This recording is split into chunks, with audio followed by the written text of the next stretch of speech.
All right, here we are back at the shop, back at Ross Performance Group, giving you an update.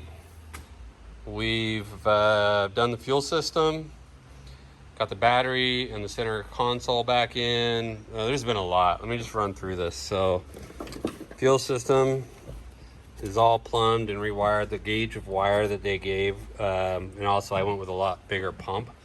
I went with a Walbro 450 instead of, I think they had like a 200 in there, so I doubled the pump size. So needed bigger wire and a relay, so we put that in and that's ready to go. And we got the pressure regulator in there, fuel pressure sensor. This is the map sensor that we're running. All the vacuum lines and fuel lines and everything is all tucked up nice and neat in there. I gotta do this. This is my bad here on the wire. This is for the switch box, but that's ethanol contents up under there. Yeah.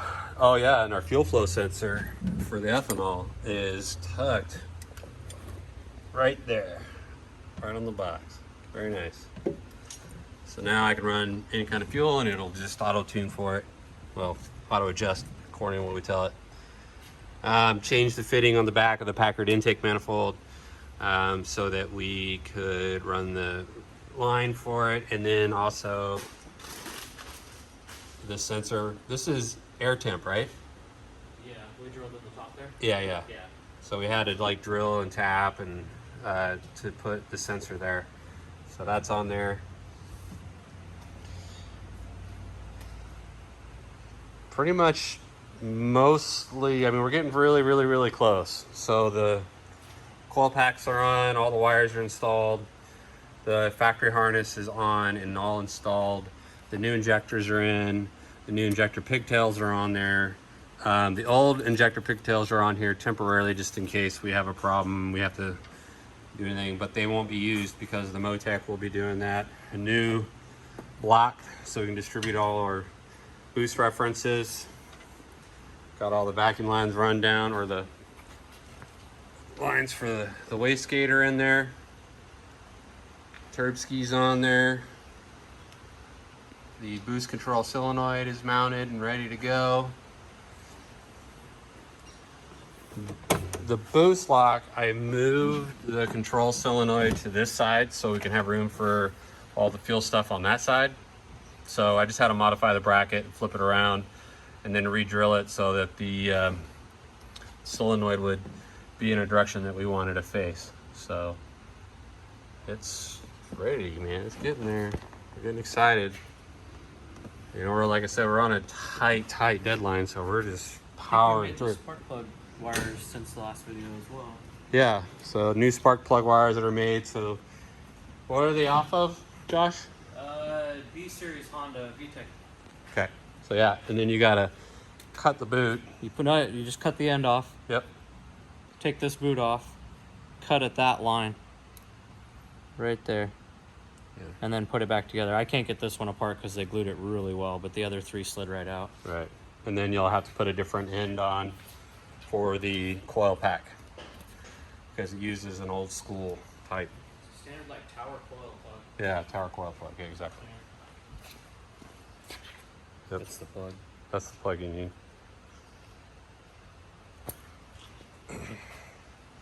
Oh yeah, the catch can's on. So we made it fit in the factory overflow. I have an overflow over here that we'll be putting on once we figure out where we're gonna run the intake and all that other stuff that might have to go up through there. So getting closer. There's the old engine still sitting here.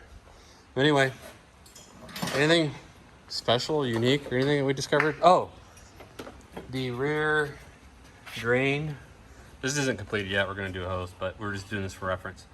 So the rear drain, really weird angle. There's not much of a slope to it, as you can see. So we're really kind of concerned with that, but we'll see how it goes. And then DLP sells well, they don't sell it. You got to call them. And in their turbo kit, they make a threaded, ready to go billet plug that goes in here. So you can put your 90 on it and everything like that. Really cool deal. Instead of having to modify something and getting a plug or something and welding it on there, they have one that all screws together. You just got to call them. It's in their turbo kit. Talk to Brandon over there. He can hook you up. Good guy. He helped us out. So thanks, Brandon. But yeah. Anything you can think of? Nope, put the Motec in next and power it up. Yep. So I'll come back to another video here soon. All right. It's after 10 o'clock at night. We've been working on this thing all day. That bad boy is in. It is in. It's all ready to go. So coils are, everything's plugged in. The Motec's ready. We tested it, messed with the fuel pump, turned it on, tested that. Everything's fine there. It's good. I mean, it's freaking awesome. I can't wait. Anything, Scott, is there for you? Yeah. Nope, No? it's ready to go. We just got to finish putting it together now. It's programmed. All the sensors are set up, injectors set up. A lot of work. That's the mad genius right there. This is the dumb guy. So, man, can't wait. So, more videos to come. All right, boys. She's all together. Exhaust is in. Everything's ready to go. We're going to give her her first fire up right now. That's what I'm doing with the exhaust right now. The only thing, we'll have the wastegate still to go and mount some brackets to hold the muffler up. But she's ready to fire up and make sure she purrs. So, I don't know. Without further ado, we ready, Josh? Go for it. All right, here we go. Go down it. Hold it.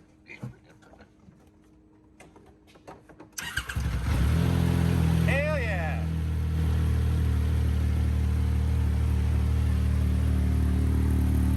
Hell yeah!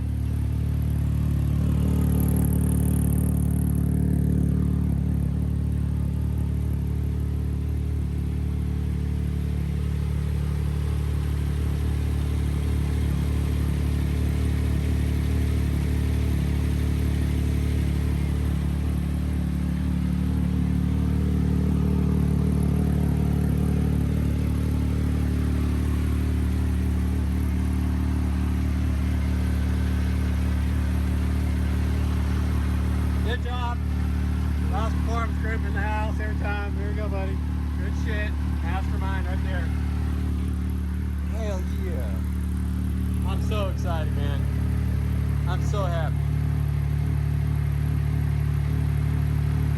Alright, well, we're just going to check some things out. Make sure everything's good internally. It sounds great. Fired right up. Yeah. Can't wait. Anyway, I'll update you. We'll get it on the dyno, finish putting her together, and get her on the dyno. But that'll be a little bit later. But just to get it out there, let you know we got to run it. Awesome.